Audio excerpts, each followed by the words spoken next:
estimados amigos, estamos en una nueva edición de Plataforma Democrática para analizar los aspectos más relevantes de la coyuntura nacional, pero también mundial, en los aspectos significativos para nosotros. Este es un programa que se transmite por el canal VES TV de VES Cable, el canal VHTV de Cable Más, por WIN TV y por Conectados TV.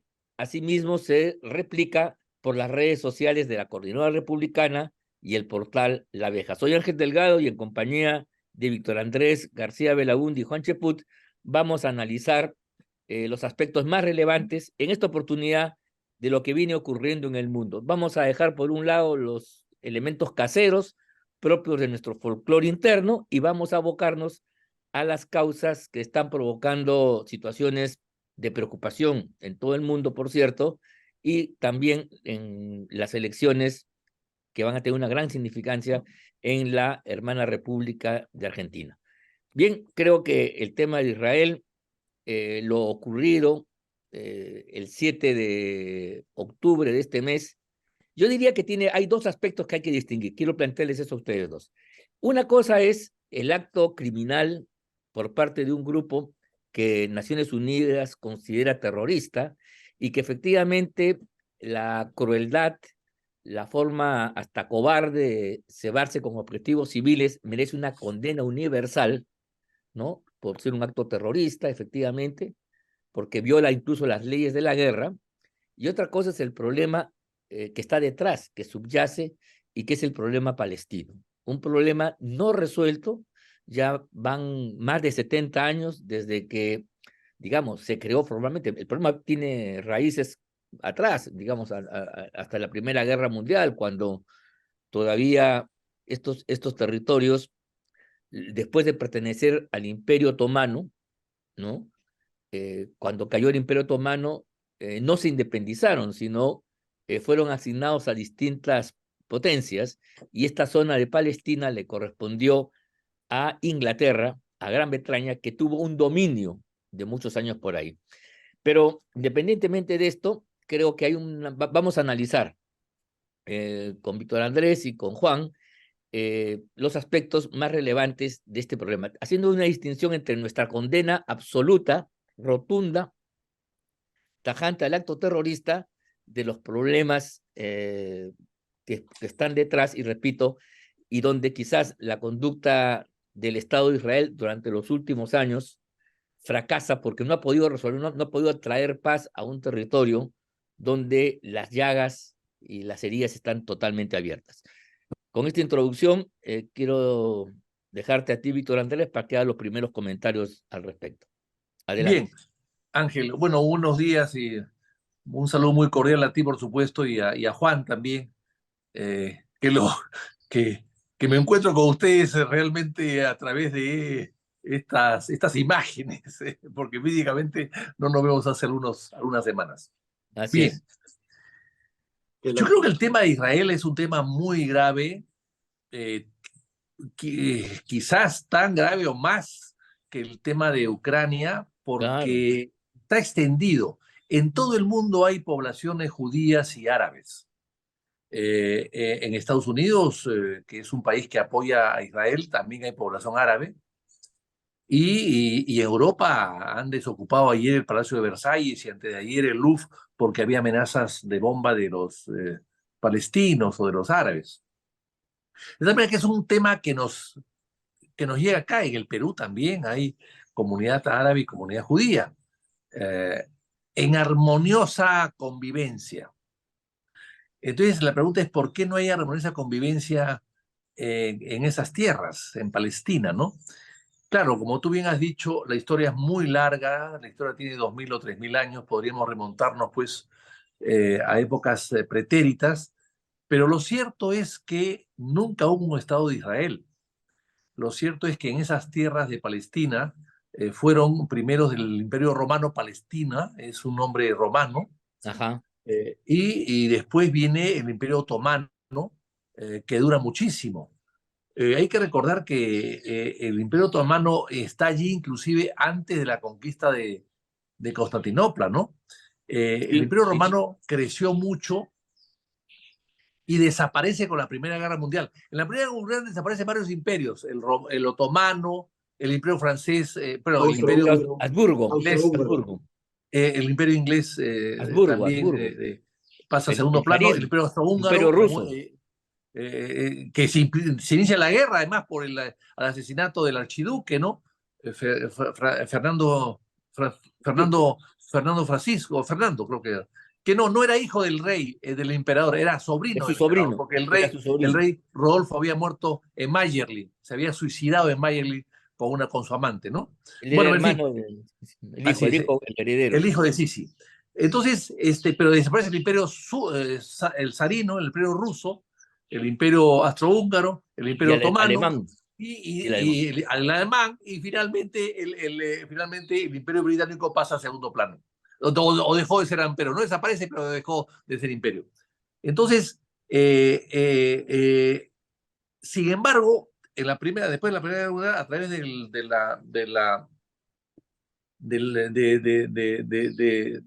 los acuerdos de Versalles, esto pasa a manos de la administración de los ingleses, Así. pero hay que recordar que en esa época Palestina estaba poblado por árabes en un 80-85% y muy pocos judíos. Eh, Y judíos también habían habían inmigrado cristianos, ¿ah?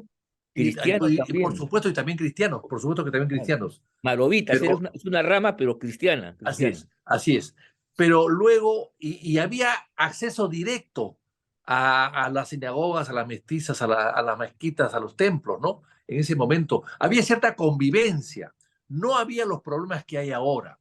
O sea, los problemas que hay ahora se crean cuando se crea el Estado de Israel en realidad y el Estado de Palestina cuya resolución, las Naciones Unidas del año 47 en San Francisco se acuerda reivindicar al pueblo judío después del Holocausto, evidentemente. Europa se sintió afectada, Estados Unidos, en fin, en general el mundo occidental se sintió afectado por el Holocausto, se sintió que había que hacer una reparación al pueblo judío y se le adjudica ya una tierra para que pueda vivir allí. Y se le adjudica la tierra de Palestina, se parte Palestina en dos estados. Israel, que rápidamente asume su función, Ben Gurión inclusive se adelanta a la proclamación de la independencia o del Estado, de la fundación del Estado, y Palestina se niega.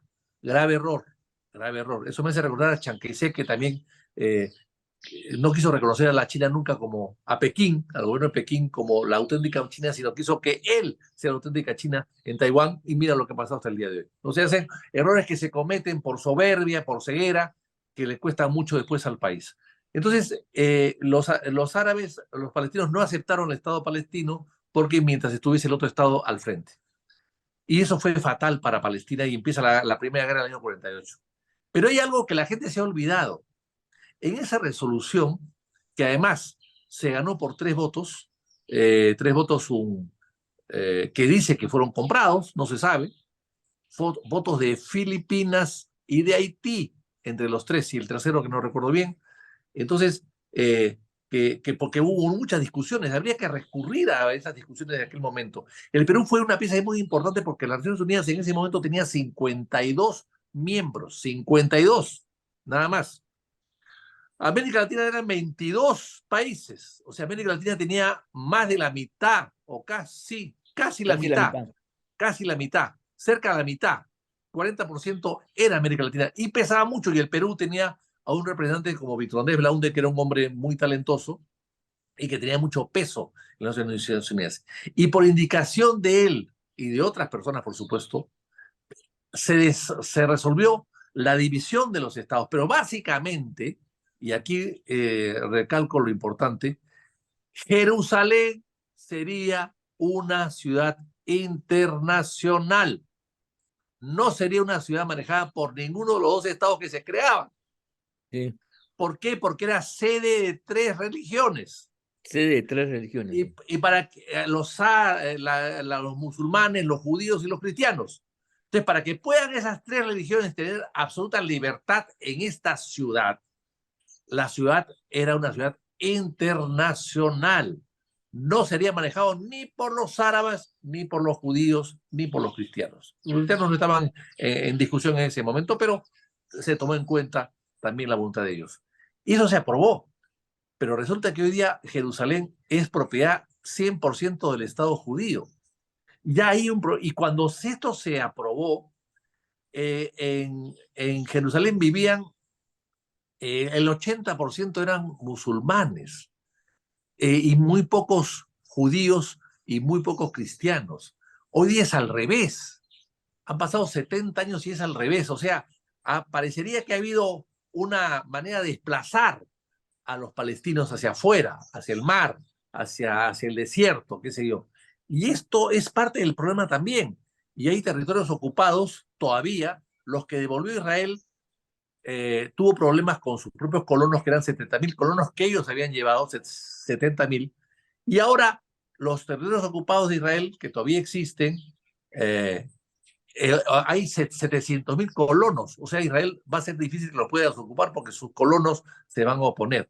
O sea, yo creo que admirando y apreciando al pueblo judío, creo que no han eh, hecho muchos esfuerzos en conservar el equilibrio de la región y continuar con las costumbres aceptadas, y con la convivencia aceptada que venía de la época de los ingleses o antes.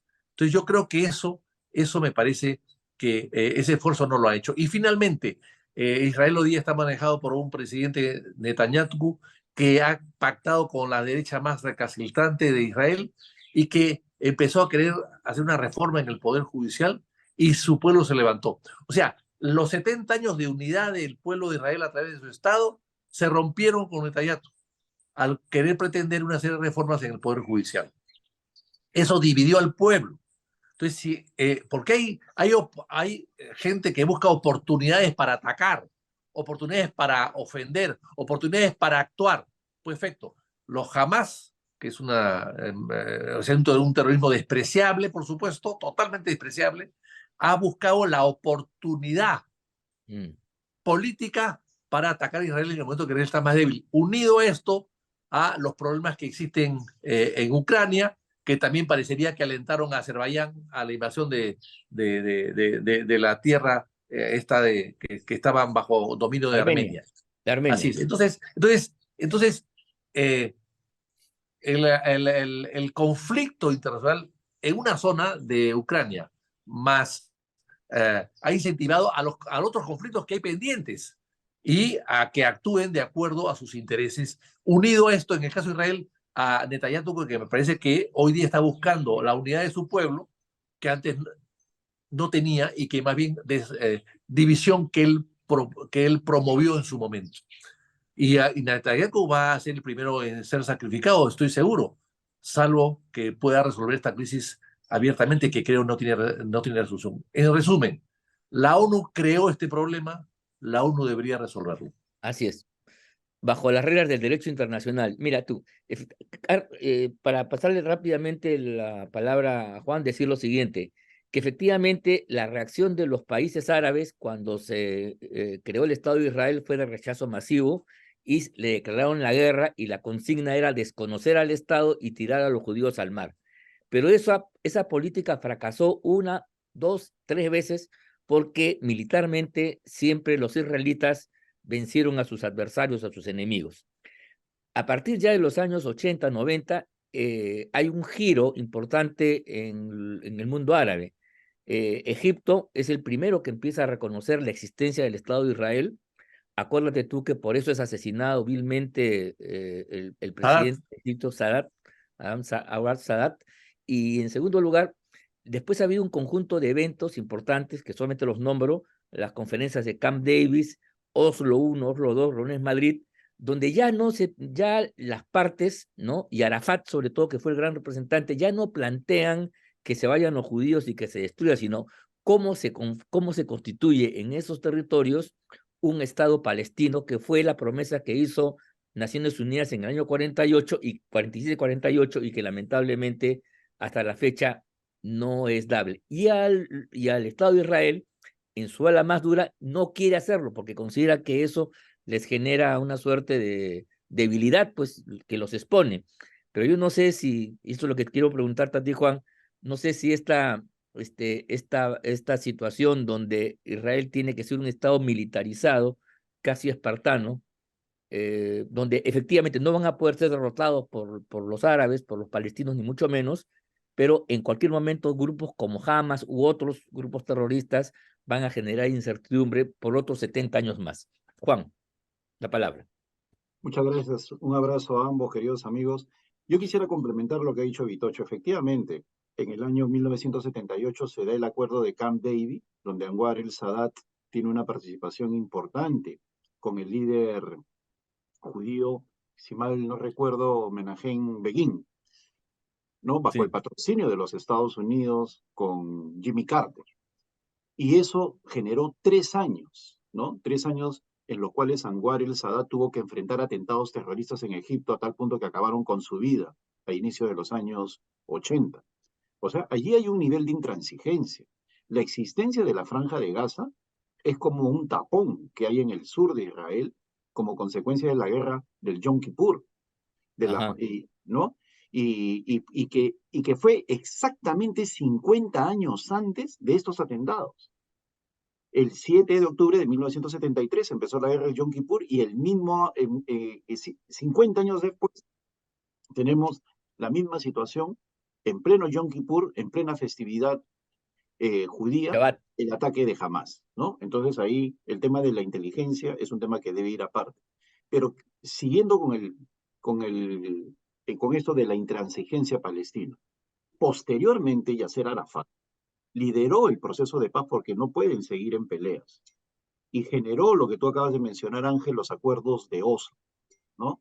Que permitieron que tanto Yasser Arafat, Isaac Rabin y Shimon Peres obtuvieran el Premio Nobel de la Paz, Claro. Sí, sí, ¿no? sí, sí. Pero luego, ¿qué significó para Yasser Arafat? El ostracismo. Un poco más y lo liquidan, igual que Anwar el-Sadat. Entonces, Y para Rabin también, estamos, ¿ah? Lo y para mataron. Rabin también, claro. Lo mataron, Entonces, lo asesinaron.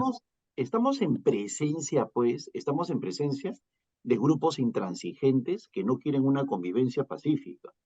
Entonces, la solución de este tema, creo yo, que pasa por exigirle a Israel que no ingrese, pues, en el terreno ya de un ataque despiadado. Tiene derecho a defenderse, como lo dijo desde el primer día el presidente Biden, por supuesto que lo tiene, también lo dijo el canciller Scholz de Alemania, ¿no? Y todos, ante Claro. un atentado de esa magnitud, porque mira, para mí lo monstruoso de este asunto es lo siguiente. Creo que todos nosotros hemos visto las escenas de las violaciones de las mujeres israelitas en las tolvas de los camiones, de las camionetas, y luego estos miserables mostraban el producto de su salvajismo, las mujeres sangrando como consecuencia de una violación masiva. Pongámonos en el pellejo de los judíos que están viendo eso. No, no, A no, ver, los que sí, nos están viendo, aceptable. pongámonos en el pellejo. ¿No? O sea, es realmente terrible. Es otro tipo de terrorismo. Es un terrorismo en redes sociales y ahorita jamás, ayer veía la noticia en CNN, ha dejado de lado ya el uso periodístico vigente y ha entrado con todo en las redes sociales a plantear su posición. Entonces, yo creo que esta situación tiene para largo. Coincido plenamente con lo que han dicho ustedes dos, de que esto es muy superior en términos geopolíticos a lo que puede significar Ucrania, Claro, Rusia. cierto. Hay que ver el papel de Erdogan. Yo creo que Erdogan es el que tiene, hay que decirlo con todas sus palabras, en alguna oportunidad Benjamín Netanyahu dijo que si alguien no teme, pero respeta, es al ejército turco, ¿no? Y vaya, es un ejército formidable. Napoleón decía, dame un ejército turco y conquisto el mundo, ¿no? Claro, antiguo. Entonces, eh, creo yo que ahí el papel de Erdogan, que ha prometido meterse en la intermediación, va a ser gravitante. Y nuestro país, como siempre, ni siquiera se pronuncia en un sentido u otro. Tenemos una Cancillería que da pena, una comisión del Congreso que da más pena, ¿no? Y la verdad es que, una vez más, a diferencia de lo que hizo Víctor Andrés Belaúnde en 1948, el Perú hoy día ni siquiera es protagonista de la marginalidad, ¿no? Simplemente no existe. La diferencia de que antes tuvimos a un coloso que colocó en primera línea el Perú en la discusión de los grandes temas, como Víctor Andrés Belaúnde. Muy bien, muy interesante. Efectivamente creo que este es un problema muy grave, nos preocupa a todos, porque nadie, ninguna parte del planeta y los habitantes pueden permitir, creo yo, que se genere un nuevo foco de tensión. Ya tenemos un foco en Europa Central, en Europa Oriental, que es muy grave, que puede escalar 2 años, y que se genere un foco generalizado en el Medio Oriente, ya la situación es realmente preocupante. Y compartir esta idea que le hemos dicho al comienzo y al cerrar, ¿no? Creo que jamás, como decía un amigo palestino, le hace un flaco favor a la causa palestina. O sea, jamás, con su estrategia terrorista, fundamentalista, le hace un flaco favor a la causa palestina. Pero es necesario distinguir jamás, que debería ser erradicado por los métodos expeditivos de la guerra, sin duda alguna, con el problema palestino, que son más de 5 o 6 millones de habitantes que rodean a Israel y que viven en una situación de sobrevivencia gracias a la ayuda humanitaria de Naciones Unidas y otros organismos internacionales. Pero pasemos del Medio Oriente a nuestra América. Y a pesar que sucede en otro país, va a tener también significación para nosotros, ¿no? Son sin duda las elecciones en Argentina. A ver, ¿qué pasa en Argentina? Ahí hay 3 candidatos, según todas las encuestas. Javier Milei, con La Libertad Avanza, su movimiento, el partido, encabeza todas las encuestas sin duda alguna, y la cuestión es si es que va a poder ganar en primera vuelta.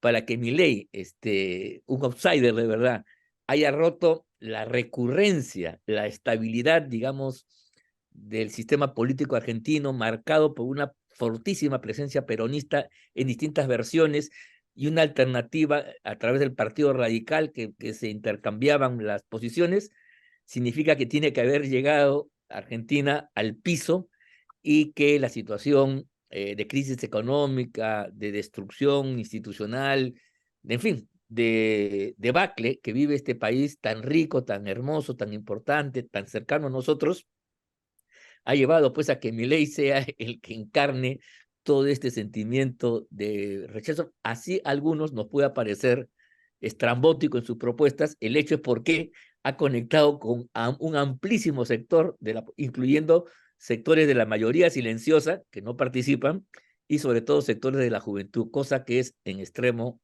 rara. Víctor Andrés, tus opiniones sobre Argentina. Mira, Entonces, el y yo asunto. A ver. creo que la Argentina va a dar un vuelco total, con un personaje.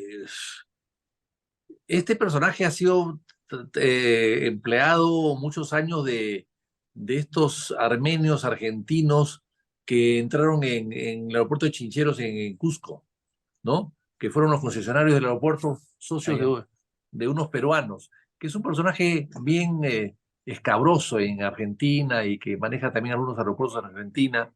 Es Eureken, o algo así se ha pedido, es de origen armenio.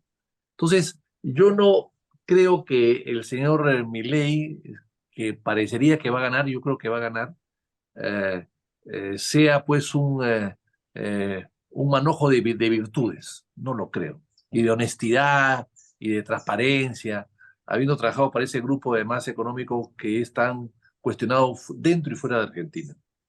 Entonces, pero sin embargo, en Argentina, yo he estado hace poco en Argentina presentando mi libro, eh, cambié los dólares a 600 pesos un dólar, ahora está en 1000. Y eso fue hace 90 días. Está en 1000. Bravo. Entonces, 1000 un dólar. O sea, tienes que andar con un maletín con billetes para poder pagar cualquier cosa. 1.000 pesos un dólar. 1000 pesos un dólar. Eso significa, pues, ya, pero ni Alan García en su primer gobierno. Como los Entonces, yo creo. venezolanos, que Un eran millón, millones digamos, de un bolívares. millón de soles. Así es. ¿Te acuerdas del Inti Millón? Claro, claro. El O sea, Inti Millón, ¿te acuerdas? realmente Claro. tienes que andar tú con un saco, Maleta. una maleta con todo el billete para pagar ¿qué? El cinema o un restaurante o un teatro La propina. o la propina. O sea, realmente ya el billete no vale nada, ¿no?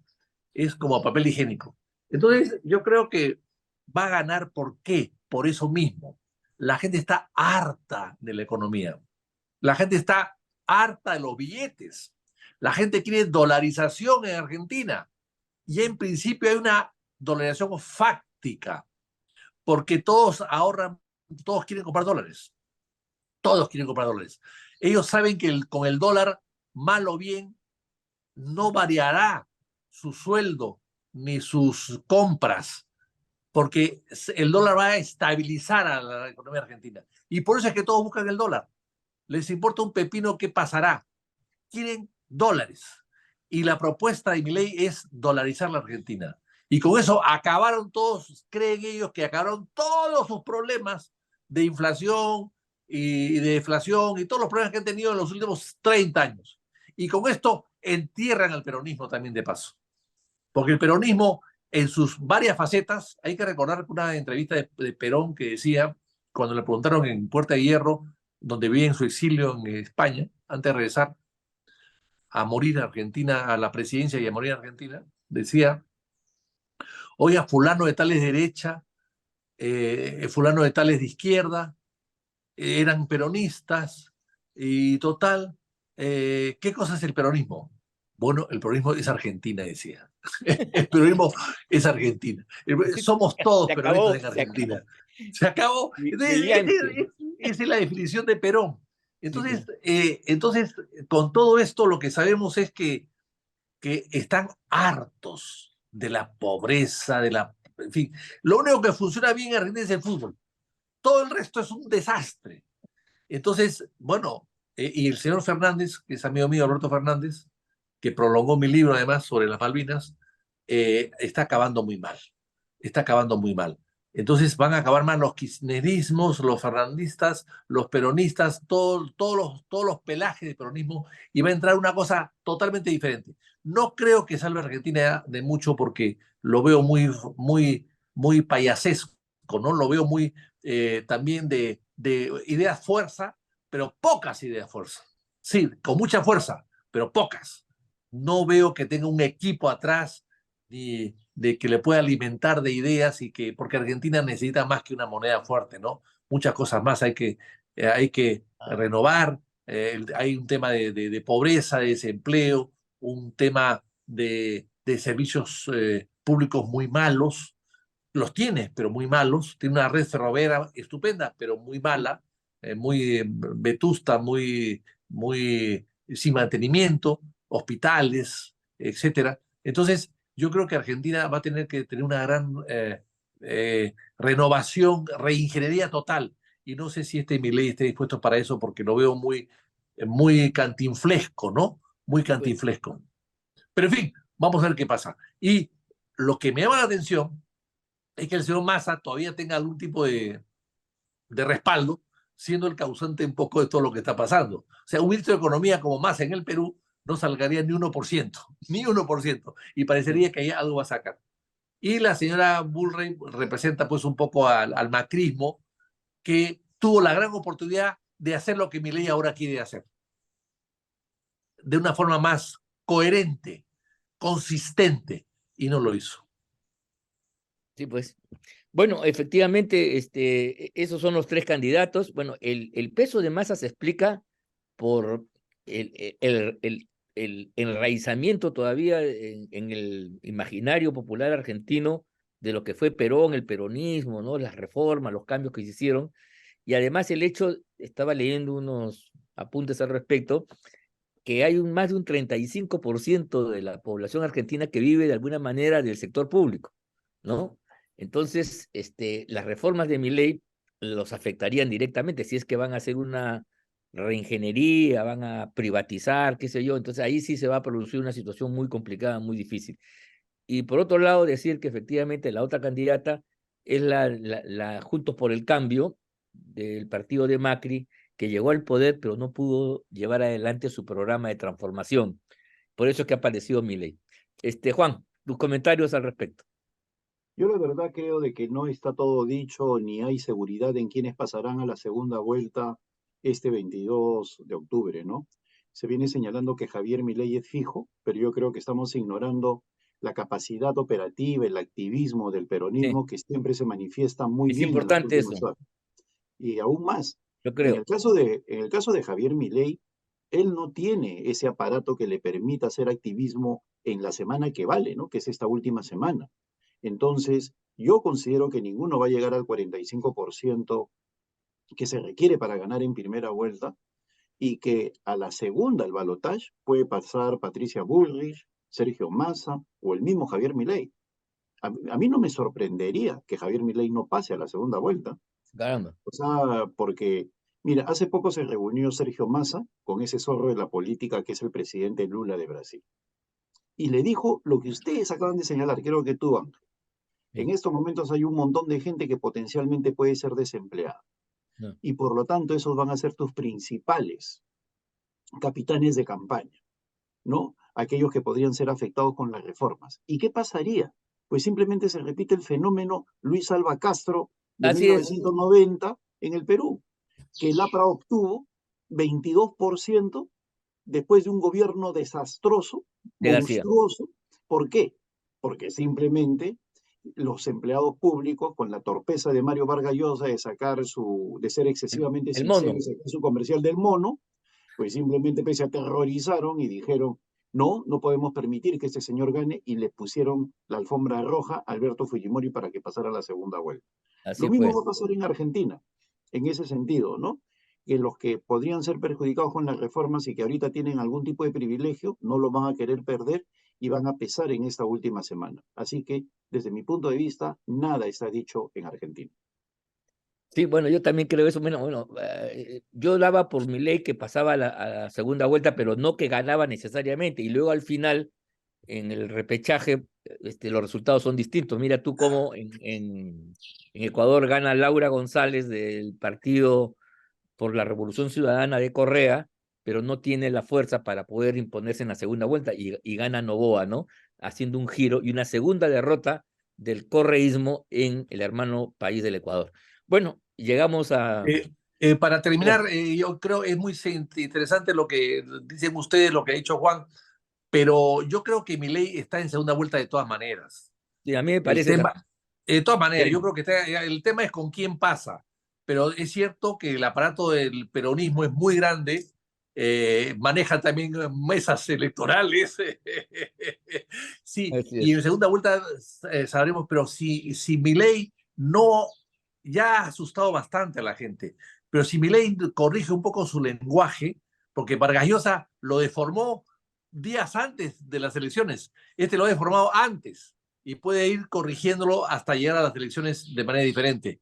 Pero dependerá mucho de él, del miedo el gran miedo que pueda contagiar a la burocracia, a las familias burocráticas, a las familias burocráticas que hay en Argentina, que son Que muchas. son muchas, que es muy Así extendido, es, ¿ah? O así sea, es. es muy popular eso, ¿ah? No es una Así casta. es.